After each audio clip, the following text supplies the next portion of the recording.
compliance actually instills discipline within the design and architecting of systems. If you know that you have to meet specific compliance requirements, you tend to pay more attention to the way that you're implementing things. Welcome to Shielded, the last line of cyber defense by PQ Shield, the podcast where we are moving the conversation around post-quantum cryptography from the why to the how. I'm Jo Lintzen, your host, and I'm here to guide you through the challenges, innovations, and solutions that will help your organization stay secure in the quantum era. Let's future-proof your defenses together. Welcome to another episode of Shielded, the last line of cyber defense. Today, we're joined by a leading expert in the world of data security and confidential computing, Dr. Richard Searle, Chief AI Officer at Fortanix. With deep expertise in cryptography, AI security, and the evolving landscape of post-quantum cryptography, Richard is here to share his insights on how businesses can prepare for the quantum computing revolution and stay ahead of the curve in the increasingly complex world of data security. Richard, thank you very much for joining us today, and welcome to Shielded. Thanks, Jo. Thanks for inviting me to take part. Looking forward to our conversation. Oh, absolutely. My pleasure. So to kick things off, Richard, of course, you have an extensive career in technology and security industries with deep experience in areas like AI, confidential computing, and data security. So maybe you can share a little bit about your professional journey, what experiences, insights have shaped your approach to security, and how you see those lessons evolving, your view on quantum computing and the effect it's going to have.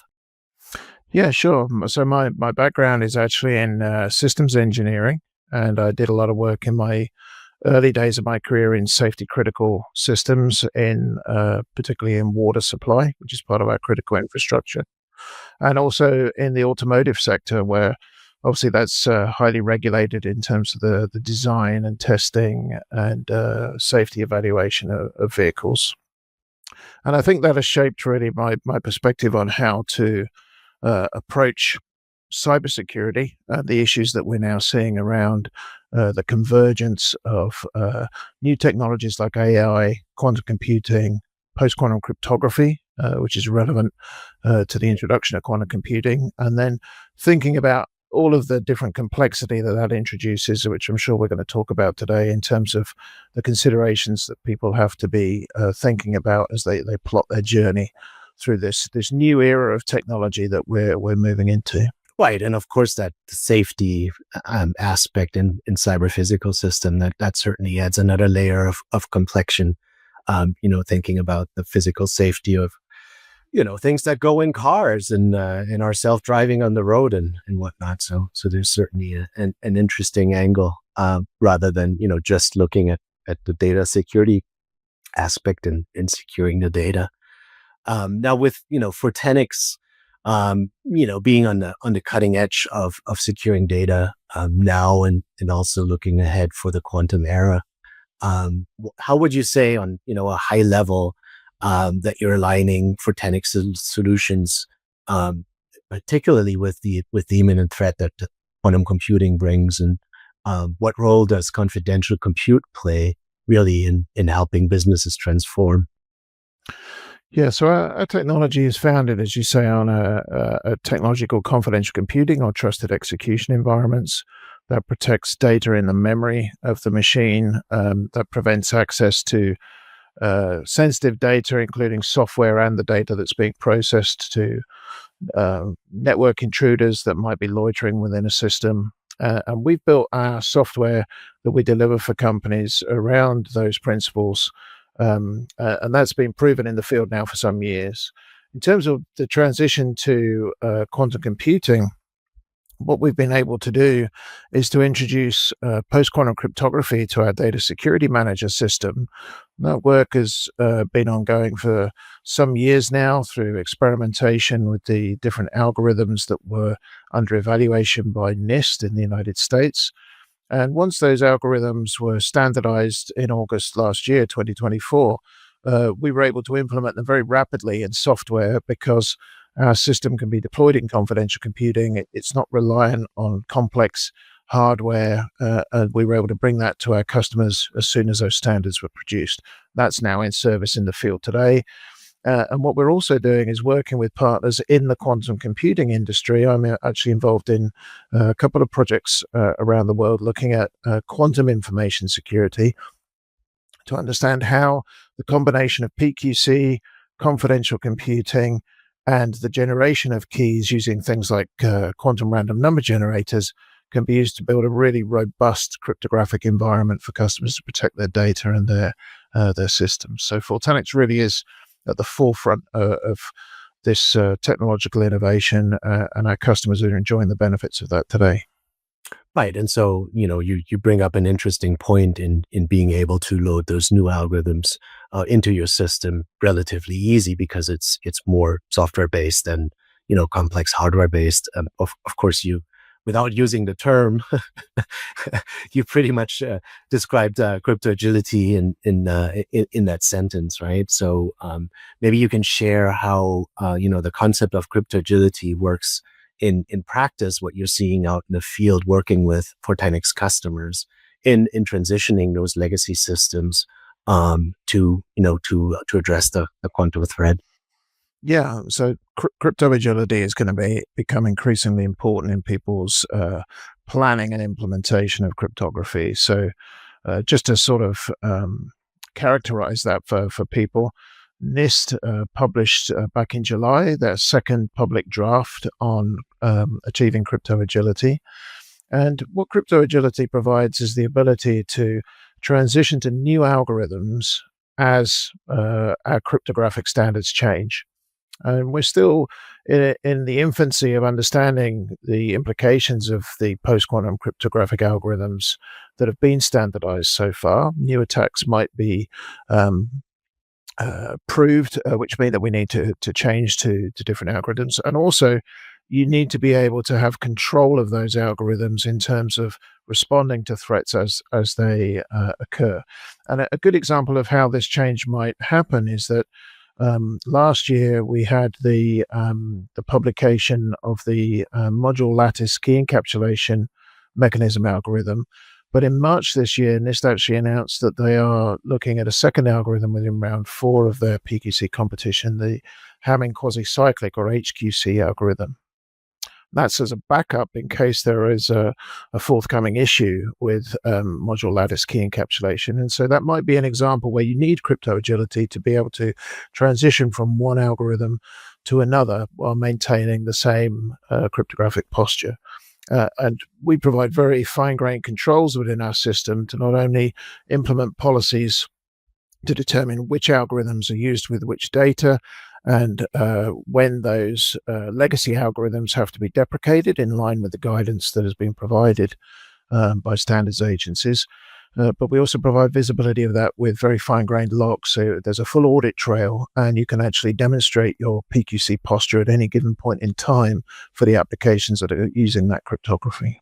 Right. And of course, the other aspect, since you bring up HQC, where crypto agility comes in, is that this is really, upping the bar, giving us better resilience, because HQC relies on different mathematical paradigms where, MLChem is lattice based. HQC is using, I think, a code-based approach, if I'm not mistaken.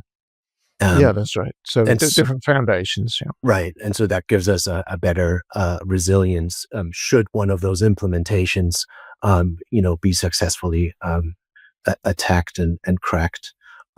Of course, standardization is the important factor here. And a few times now you mentioned NIST sort of being the driving force on a global, in a global view. Of course, there's other cryptographic approaches in different regions, like Europe and Asia, in particular, looking at different algorithms like classic McLeese or FrodoChem. So how do you at Fortanix stay ahead and make sure that you can cater to those regional differences while also ensuring the global compatibility for those global customers? Yeah, so we obviously have our own internal cryptography team, They happen to be based in Europe through our Eindhoven office.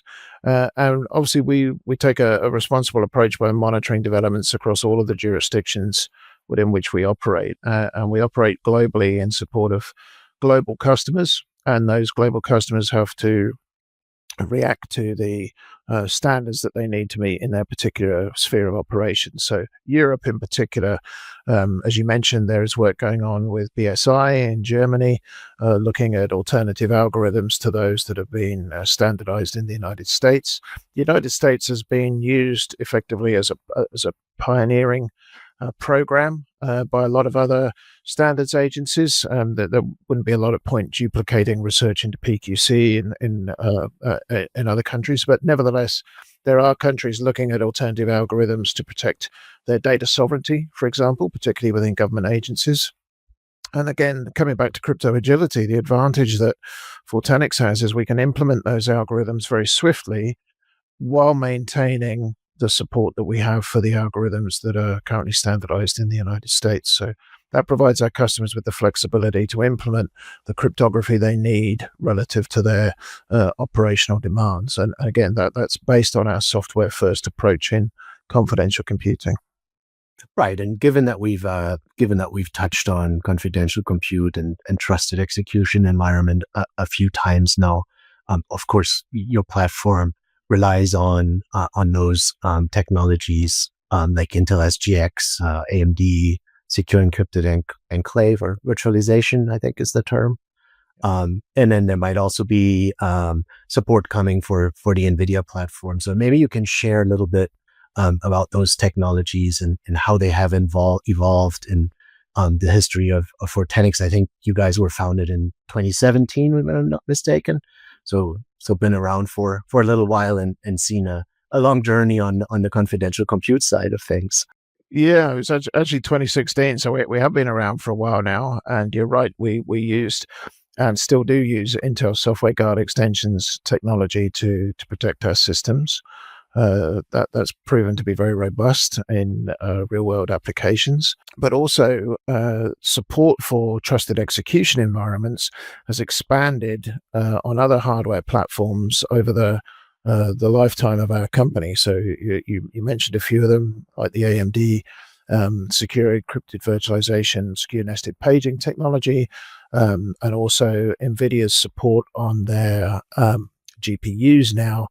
Both the Grace Hopper and Blackwell series support confidential computing through a virtualized environment. And we've enabled customers to use that, for example, to run secure AI workloads with our ARM AI platform, and also to implement different containerized implementations of confidential computing according to their relative infrastructure. So not every customer wants to be located on a single cloud or on a single set of on-premises hardware, and we provide them with that flexibility through our confidential computing manager solution.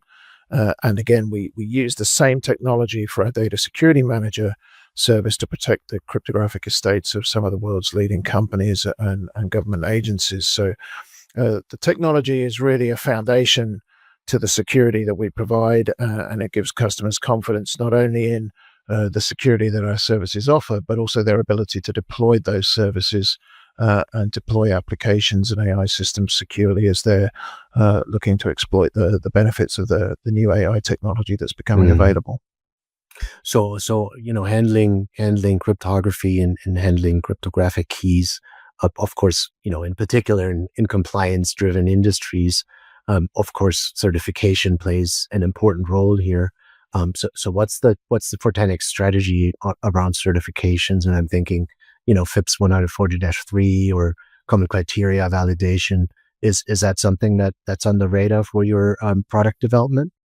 Yes, exactly. So we've had FIPS 140-2 Level 3 certification for our physical appliances for a number of years now.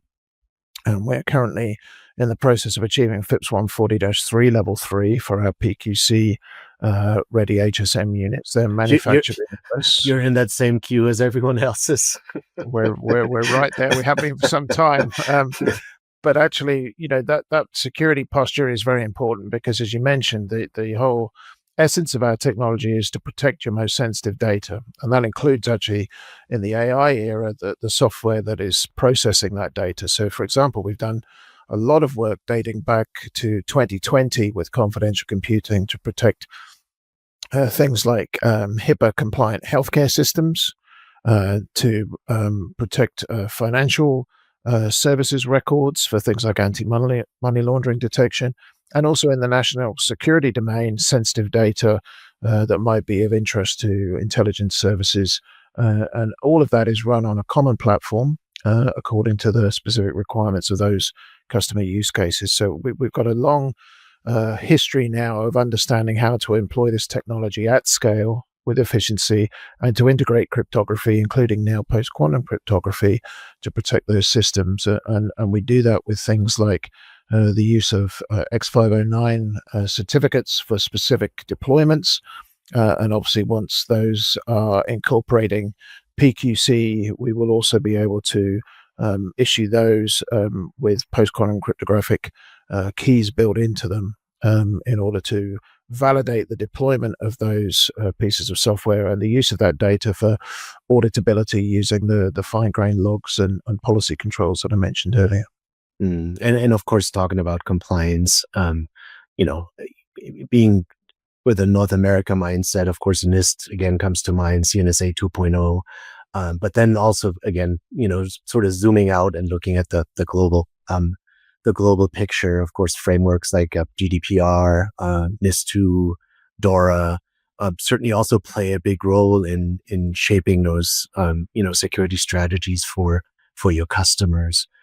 So maybe you can speak a little bit about that, how you, help in meeting those demands of those global frameworks.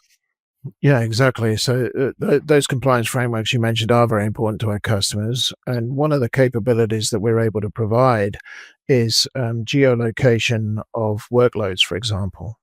So that's important for auditability, particularly where you're dealing with things like GDPR, which applies to the data of European citizens wherever it's processed, or, for example, financial data that might be private to a Swiss financial institution, and being able to demonstrate where those workloads are being run using the attestation signatures of the machines, using the technology of confidential computing, enables auditors to actually verify which applications were processing which data in which location and how that was authorized, which users authorized that, which policies were enforced at a particular time. And those immutable logs can then be used as part of an audit trail, both internally for our customers' compliance teams, but also to demonstrate that externally to their jurisdictional regulators. So that's particularly important as, there's an overlap in regulation, as I mentioned, where customers are operating globally and data is transferred globally for different purposes. And I think, talking about the financial sector, you've just touched on, this challenge of transferring data across jurisdictions. And I believe one of the case studies that you've released are together with Goldman Sachs on this particular challenge that you've been able to solve with your technology and building out those architectures together with them. Now, would you say that sort of the migration to post-quantum cryptography, is that an additional layer of complexity, or is that something that you can address in those projects as you're defining and designing those architectures anyways, and can maybe avoid some mistakes of like in the past, hard coding things into code and whatnot? Yeah, so we've always implemented secrets management capability within Fortanix Data Security Manager, so that avoids the need to implement hard-coded secrets. And for example, we've used that not only to protect cryptographic keys and cryptographic identities, but also things like the weights that are being used with AI models. So you might have a generic model, but you might have specific weights that have been trained on some sensitive data, and that can be served as a secret as well. One of the things that's important here is that what we're trying to do is to implement not only with confidential computing, but across the deployment of software, the concept of least privilege and a zero trust architecture. So in terms of what PQC, or the PQC impact within that, there's not really a technical roadblock to implementing PQC because, as I mentioned, our system supports PQC algorithms as well as the legacy Suite B algorithms. So as customers want to transition, we can support that. Really what customers need to be thinking about is the performance impact of those new algorithms, and they need to evaluate that to understand, the constraints that they'll be operating under. And secondarily, they need to understand the complexity of transitioning, enormous volumes of data to a PQ safe security posture, and how to approach that from a risk management perspective. And so we're supporting our customers not only with the inventory management aspect of defining where their keys are used, but then helping them to understand in terms of frequency of use, exposure of data, and applications which they will be familiar with from a risk perspective, how to implement policies to control and plan for that. And I think that's really the next phase of transition that a lot of our customer base is now moving into. So automation, centralized policy enforcement really are crucial to designing those architectures and systems. Now, with that high grade of automation, I would envision that you're going to have human users of cryptographic keys, but you're also going to have machine users. So how do you differentiate, and how do you make sure that those policies get enforced in all cases? Yeah, so there's always a human in control of the policy management. So, for example, we support things like quorum approval, and you can implement quorums of quorums to prevent collusion within teams and across teams. And that enables users to generate keys, to establish policies, to manage policies. But with regard to machine users, it's actually what we call apps, effectively a machine identity that actually performs the cryptography. Humans can't perform cryptography over data. It has to be done by software. And those machines each have their own unique identity within our system. And that, again, can be controlled in terms of access management rights, and policy controls with regard to what cryptography they can implement, what operations cryptographically can be performed with regard to any data. And that's all fully visible to users through not only the user interface that we've designed, which is very intuitive and enjoyed by our customers, but also through APIs. So you can actually integrate the full suite of policy controls and cryptographic algorithm specification through APIs, so that in the age of agents, where we're going to see AI systems being used to actually perform cryptography more autonomously and to integrate things like code signing or code generation, that can all be done today via our API suite with effective human in the loop control. But it is in the end AI that is executing those like code signing commands. It might be, but it might be a simple piece of software that is executing a code signing algorithm within a secondary API, for example. So, pivoting back a little bit towards compliance, I'm curious, your personal view, working with those large customers of yours.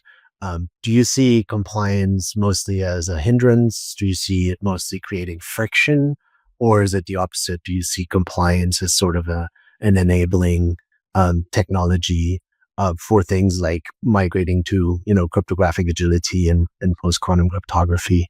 I think it's essential. I think you're right. There are two perspectives on this, but I take the view that compliance actually instills discipline within the design and architecting of systems. If you know that you have to meet specific compliance requirements, you tend to pay more attention to the way that you're implementing things and to the checks that are necessary in order to ensure that.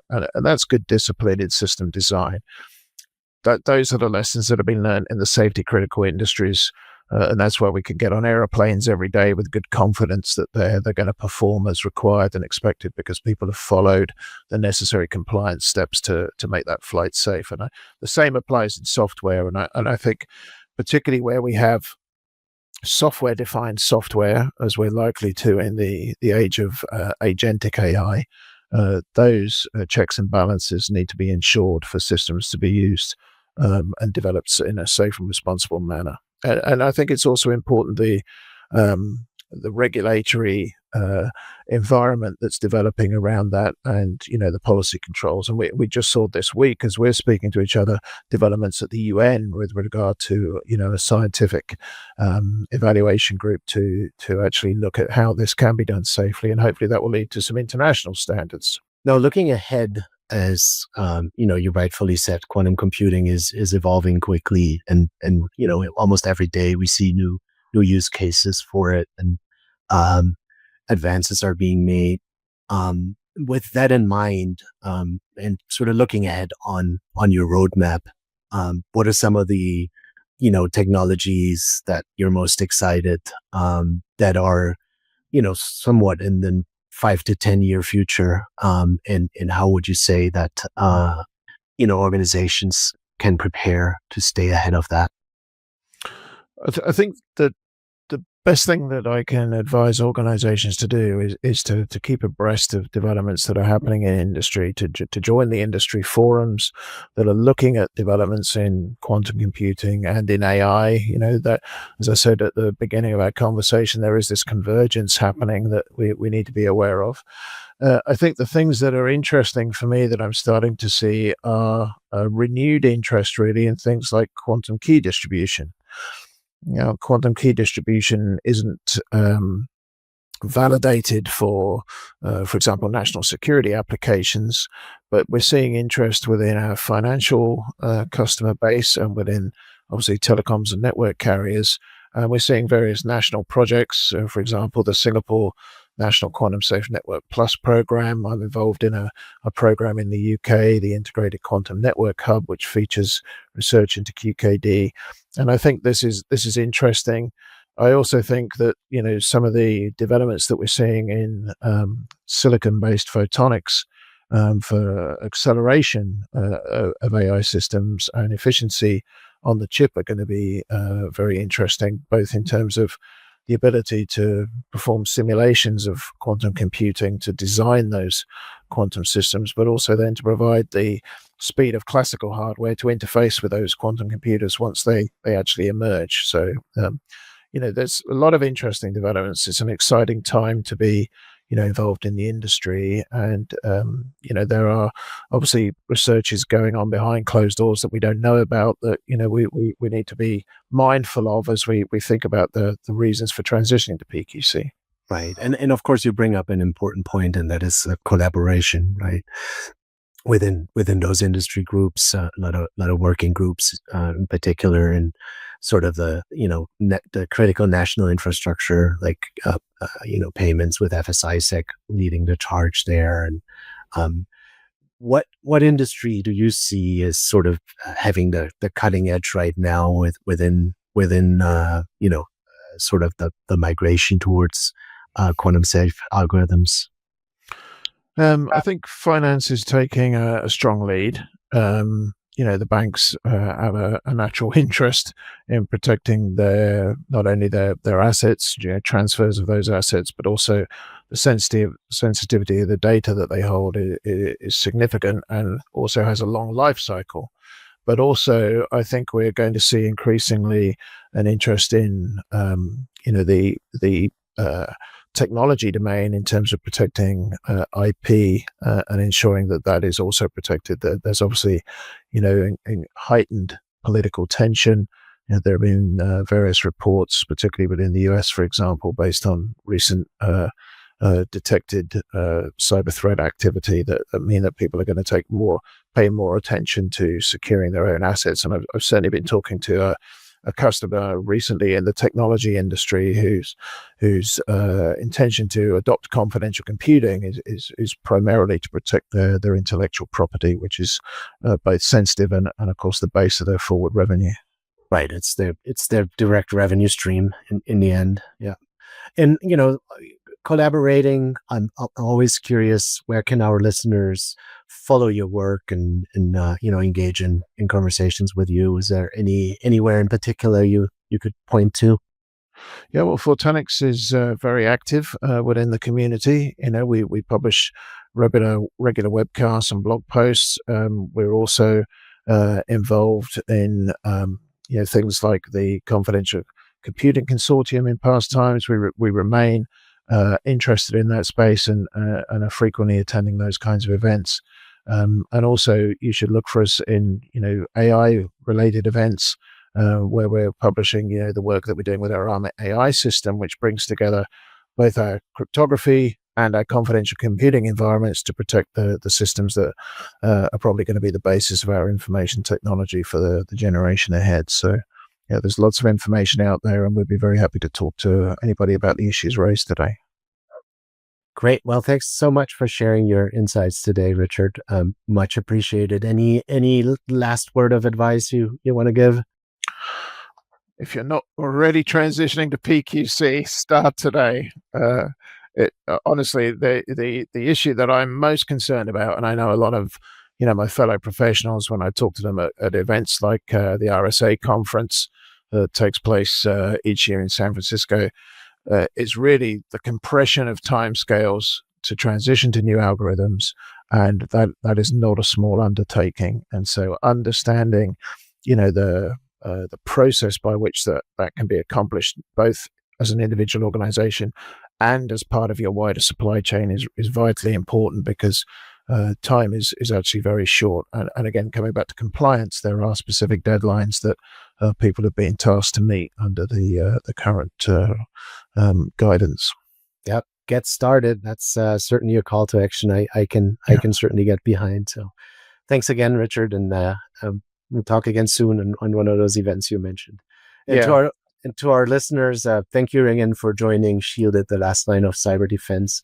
If you found this episode valuable, please subscribe and share it with your colleagues. Until next time. Thanks, Joe. The quantum era is already here. With the right tools, the right knowledge, and the right mindset, together we can face it head on.